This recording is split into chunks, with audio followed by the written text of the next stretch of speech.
Click করুন অ্যাপের bell আইকনে আর সাবস্ক্রাইব করুন এবিপি আনন্দ। সব সময় থাকুন খবরে।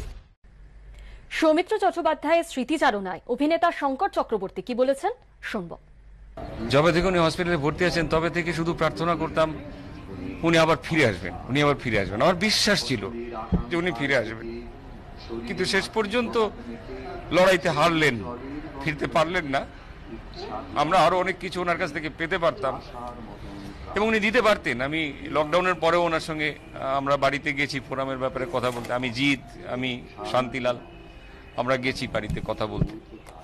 উনি আমাদের সঙ্গে দীর্ঘক্ষণ মিটিং করেছেন, বলেছেন ফোরাম কিভাবে চলবে সেই নিয়ে পরামর্শ দিয়েছেন।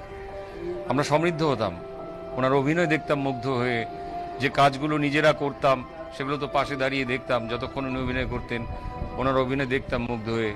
কিছু শেখা যায় কিনা, মানে অনেক কিছু শিখেছি আমি। সেই 92 সালে ওনার সঙ্গে প্রথম কাজ করি একটা সিরিয়ালে, সলিউশন এক্স বলে। তারপরে অনেক ছবি করেছি, লাস্ট ছবি করেছি 2018-তে বেলা শুরু, যেটা এখনো মুক্তি পায়নি। আমার বাবার চরিত্রে অভিনয় করেছেন। সেদিন পর্যন্ত দেখেছি যে কি অসাধারণ, কি অবলীলায়, কি সাবলীল ভাবে উনি ক্যামেরার সামনে অভিনয় করতেন, যেটা শিক্ষণীয়। কোনো রকম অতি নাটকীয়তা নেই, কিছু নেই।